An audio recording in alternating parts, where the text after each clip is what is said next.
Sibingelele umbukeli sikwamukele ezindabeni zehora lesikhombisa kusihlwa. Sibonga kakhulu umbukeli ukuthi uhlanganyele kanye nathi namhlanje. Igama lami nguNoxolo Mamtshali wakwaMwali.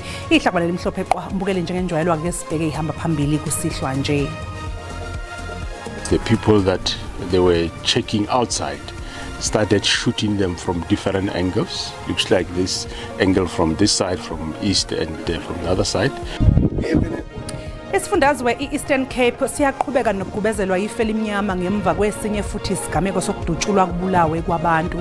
Kulokhu ke kubulewe amalungu ayisithupha ekomiti elilwisana nobugebengu kuqumbu. We are calling for our government that we need to work together to stop the job losses that are currently occurring in our country. Umfelandawonye wenyunyana zeyisebenzi Khosathu ububambe imashi kuzwelonke namhlanje njengoba ukhala ngesimo somnotho esingesihle kuleli kanye nokwentuleka kwamathuba emisebenzi.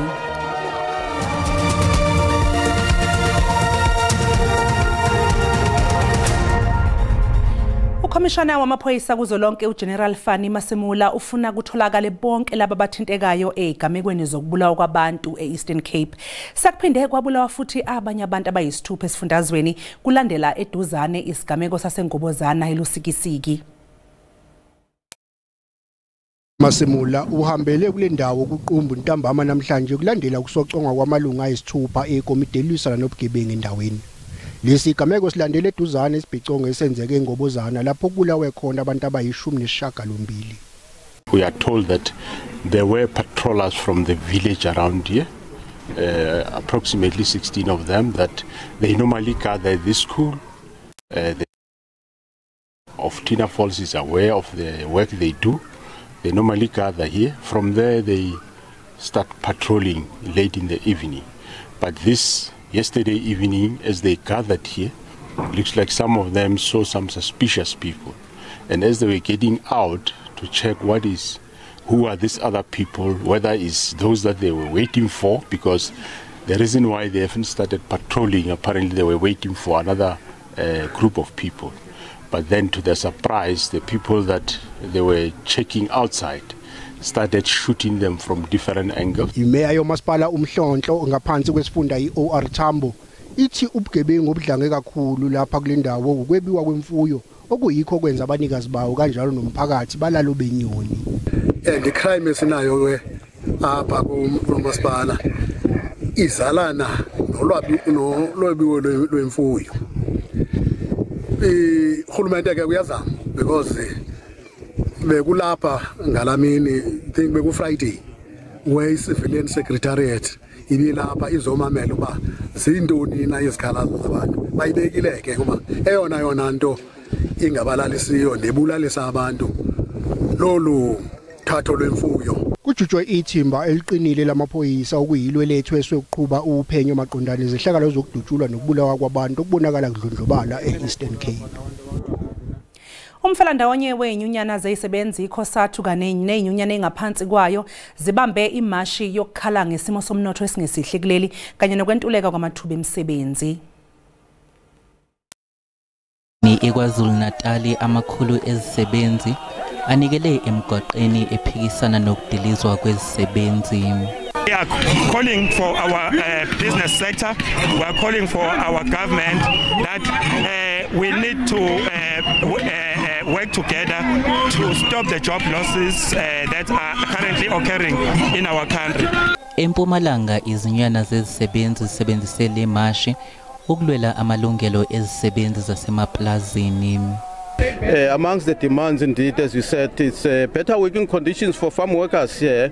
The fact that some of these workers would go to sick leave, when they come back, they produce a sick note. They are not being paid for those days. You have got child labor being practiced here. There are allegations of rape by some of the supervisors. eGauteng khona izinyana zezisebenzi zinikele JSE ziyodlulisa uhlu lwezikhalo. Workers have come out here today to refuse more further austerity budgets, that is budget cuts across particularly the public sector unions, and also casualization and job losses in the private sector institutions.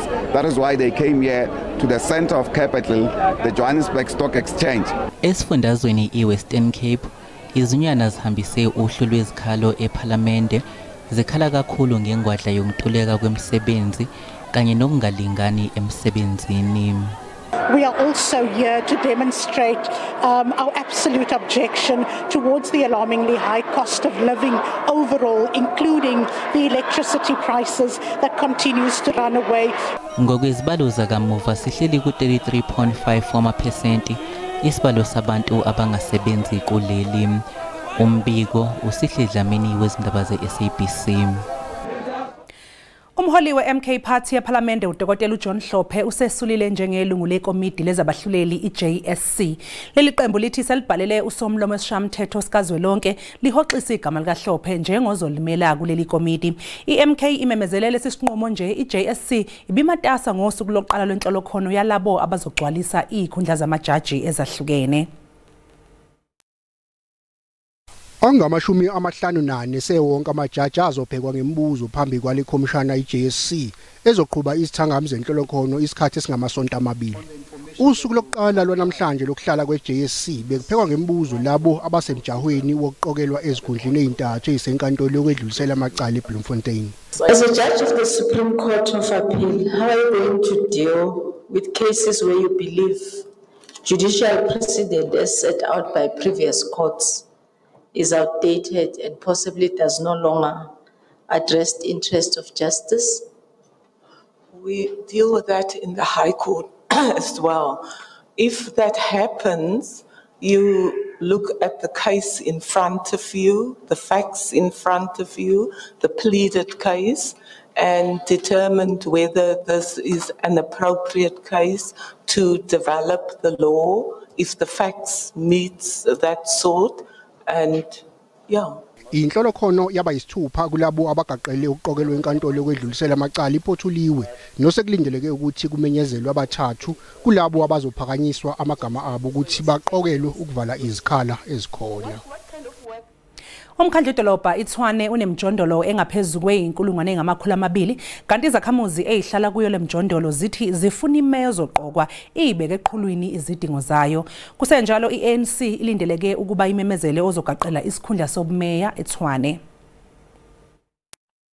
Njengoba nje zingaphansi kwe2 insuku ezisele ngaphambi kokuba qoqwe imeya entsha yaseTshwane, iANC ePitoli ithi izozwa ngobuholi bukazwelonke beqembu ukuthi kufanele isebenzisane nobani.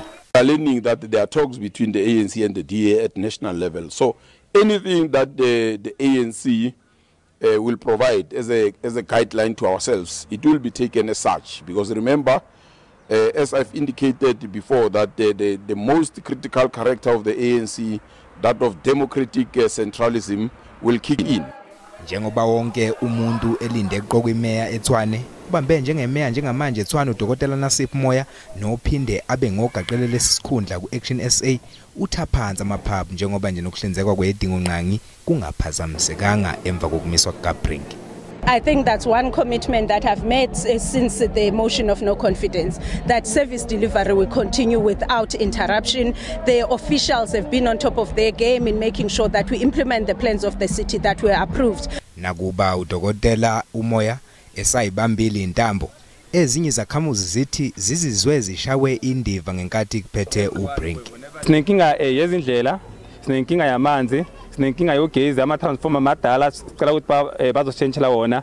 Izimo eziphila ngaphansi kwazo yizona ezibakhathaza kakhulu, ungituleka kwenhlanzeko, ingqinamba zogezi nezamanzi, okunye okukhungethe izakhamuzi. Mbukeli okwamanje sisathi nje keqhu ngapha ngaseyitolo kanti uma ngabe sibuya sokuphathela udaba oluthini. Thi wena wendlovu bayede Zulu kamalandela ngokulandela izinkomo zamadoda. Uzulu omnyama ondlela zimhlophe wena kaphunga nama. uDanny Govender odabuka eMgungundlovu sezakhela udume einkundleni zokuxhumana ngokukhuluma ulwimi lukaMageba aphinde futhi afundise nangezithakazelo yize yena engowomdabu waseNdiya.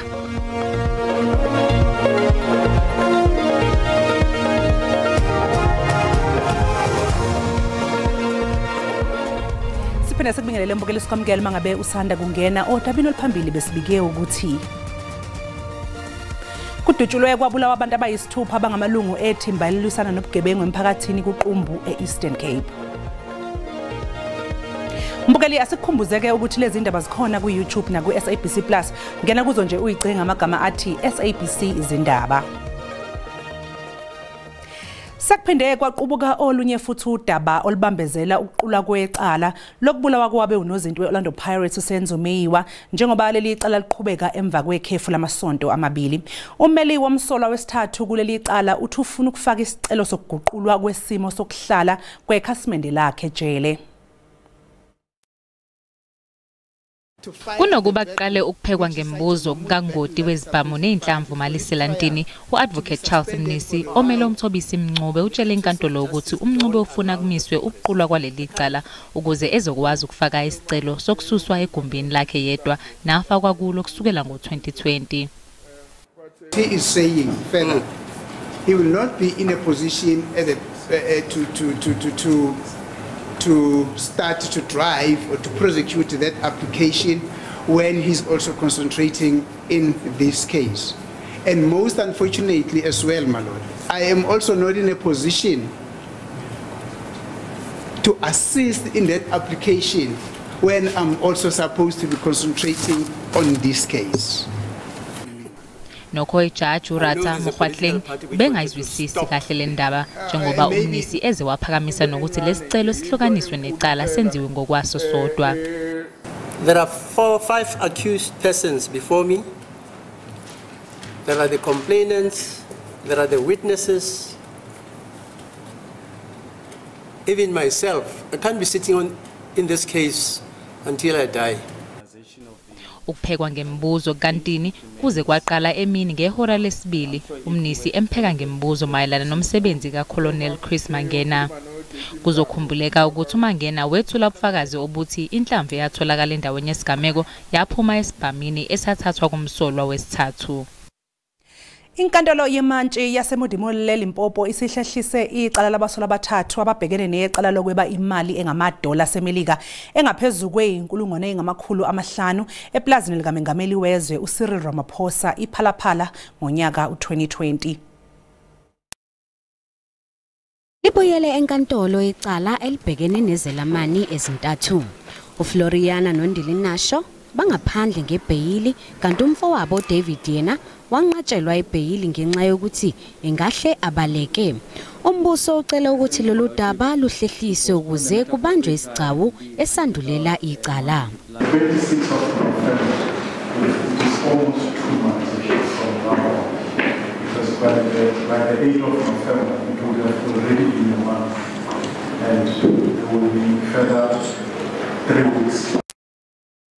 Nokho bacele isikhathi esithe xaxa.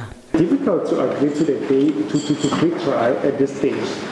After receiving the contents of worship in a soft copy, I briefly browsed the contents of worship. It's so voluminous your worship that we will need further consultation on that your worship. A period of a month for pre-trial, I don't think it will suffice your worship. Inkantolo ibisuluhlehlisa udaba. This matter is postponed until the 26th of November. For pre-trial conference. Number 1, you are still in custody. 2 and 3 on extended bail. 1 half past 8, this court failure to come warrant of arrest authorized against you bail money forfeited to the state. Number 1, do you understand? Kusolwa ukuthi labasolwa abathathu bagqekeza ipulazi likaRamaphosa ngoNhlolanja wango-2020 batshontsha imali engamadola aseMelika eyayishuthekwe kuSofa. Umphakathi waGaMogokong ngaphandle kwasePolokwane eLimpopo usathukile namanje ngemva kokuyibulala komfundi kaGrade 12 ngempela sonto edlule. uJoseph Mayimela obeneminyaka ngamashumi ubudala kubikwa ukuthi wayibulala ngemva kwezigameko zokuhlukunyezwa esikoleni iGabo Secondary. Joseph Mayimela kungazelelwe kushiya abaningi endaweni yangakubo bebambe ongezansi. Kuthiwa wahlukunyezwa abanye othisha bakhe esikoleni kanti abafundi bakholelwa ukuthi ukuzibulala kwakhe kumayelana nemphumela yakhe ebishicilelwe esikoleni njengoba ebengumfundi odonsa kanzima esifundweni zakhe ezahlukene. I was insulted by those two teachers and it happened regularly, so it seems like the reason he took his life, it was because of our teachers who treat us badly. Imela uqale ukukhombisa izimpawu zokuxineka izifundweni muva nje babikelwe nangabanye abafundi ukuthi uhlezi ehlukunyezwa ngothisha. That the teachers were bullying. Okay, so he was not able to come to us and talk to us because he was stressed. Sometimes he had headache and he can't talk. Ela uchazwe njengomuntu ophansi futhi othule. Sefanele nganoma right. Awusarata mashata. Awusarata ubulela. O kamera secha. Hale ayijoka gaya sepela naka sarabshanelwe. Imfundo ziqhuba uphenyo khona manjalo izinhlelo zomncwabo ziyaqhubeka ekhaya lakubo. Akaconsi phansi einkundleni zokuxhumana uDanny Govender odabuke eMgungundlovu osephenduka undaba zekwayo ngokukhuluma qephuze ulwimi likaMageba nakuba yena engumdabu waseNdiya. Umfaka Govender lona ke unolwazi olunzulu ngosiko lwamaZulu njengoba phela esebenzisa ke izinkundla zokuxhumana ukufundisa ngezithakazelo. Bayede Zulu kamalandela ngokulandela izinkomo zamadoda. Uzulu omnyama ondlela zimhlophe wena kaphunga nama. uDanny Govender wazalelwa eThornville ngesikhathi eseneminyaka emine waqala wafunda ukukhuluma ke ulwimi lwesiZulu. Uthi okwenza kube lula kuyena ukufunda isiZulu ukuthi omakhelwane bakhe kanye nabangani babekhuluma lona lolu lwimi. Umlando lo it's precious. Yabo ake samsuthola lo mlando kulaba abazali bethu laba abakhona laba abakhulile abadala. Nomuntu omdala futhi uyathanda ukunikeza umyalezo. Uzohlala nomkhulu. Kwenzekeni ngesikhathi esize isibongo sasekhaya obani abahlobene nasekhaya zigcinaphi. Govender ulandelwa izinkulungwane zabantu emakhasini akhe ezinkundleni zokuxhumana.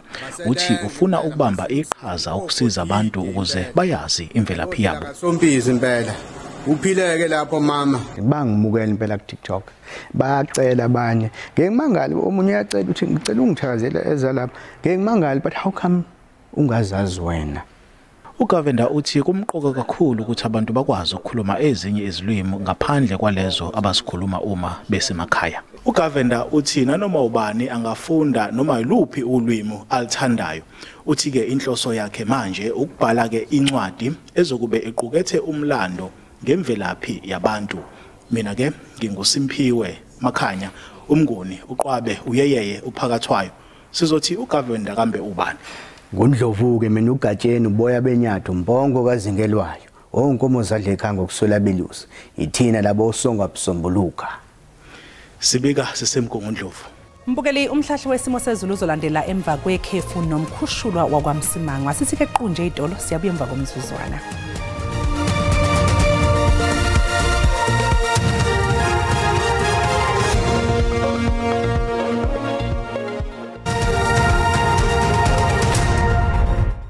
Kwentokozo mbukeli ukuthi siphinde sihlangane njengoba sesisho sithi mancane amathuba emvula ke esithanda ukuba lapha nalapha kwezinye indawo ezingaphelezela ukuduma kakhulukazi engxenyeni ke esentshonalanga yalapha enyakatho koloni ngale kwaloko lingasikaza ngamafonga nengxenyeni esenkabeni kanjalo naseningizimu aqhubekela amathuba amancane ke emvula kakhulukazi ke phansi lapha eStern Cape uyongena lapha kwaZulu Natal eduze kontaba zokhahlamba njengoba sesikhuluma nje libafazi beduba inyama kodwa amathuba athanda ukuba mancane kanti ngaqhubeka ngokuthi ke sikaze ngamafa enkabeni kanjalo nasengxenyeni eseGauteng kanjalo nasengxenyeni ke ezilapha enyakatho sihlabele sithathele phambili siyobheka usuku lakusasa sikusho ngokungenamahloni ukuthi ngaqhubeka nokuthi sikaze ngamafa engxenye sentshonalanga kanjalo naseningizimu kodwa lapho Beaufort West abekhona nje lamancane amathuba emvula ke ezingathanda ukuba lapha nalapha ezingaphelezela ukuduma uyongena engxenyeni ke ezilapha Eastern Cape kakhulukazi engxenyeni ke esempumalanga naKwaZulu Natal osukwini lakusasa lelo belibafazi beduba inyama usuku lonke abe mancane amathuba kanti ke ngawumkhemezelo okanye umkhizo mongena nqamnisitaba ezilapha kompumalanga nakoLimpopo ngale kwalo ukuthi sikaze ngamafa mongena kakhulukazi ke eGauteng koNorth wasuyongena kwalase Freestata iSouth African Weather Service yasikhipha isixwayiso sokuthi singaqhubeka silindele umoya ongathanda ukuba namandla kakhulukazi ke ogwini lapha ngaseningizimu so lindele ukuthi ke masihlabela phambili siyobheka usuku lakusasa kube nesimo sokubhebhethisa umlilo kakhulukazi lapha ko-Apintini uyongena lapha koPolokwane moze waqala umlilo kuyebenzima kakhulu kunqoba ubheka nje amazinga kuyabanda nje kakhulukazi lapha ebusuku banamhlanje lapha kuSutherland kuyofika kusasa kusayimpondo zankomo ngale kwaloko ngingathanda ukuba phakathi nje engxenyeni esentshonalanga kanti ke nasenkabeni yongena empumalanga lithi kufudumala mongena endaweni ke ezingasogwini kanti ngohamba kosuku kusasa ngivumele ngisho ngithi ke ngingathanda ukushisa lapha eCalvin khipha umkhovetsheni lapha ko-Apintini uyongena koVustile nokho mongena phansi lapha eStern Cape lingashisa nje uyongena kwaZulu Natal lithande nje ukufudumala kanjalo naseGauteng koNorth West kushise nasengxenyeni esenyakatho ngivumele ngisho ngithi ke ngiyayithatha indawo benobusuku obuhle.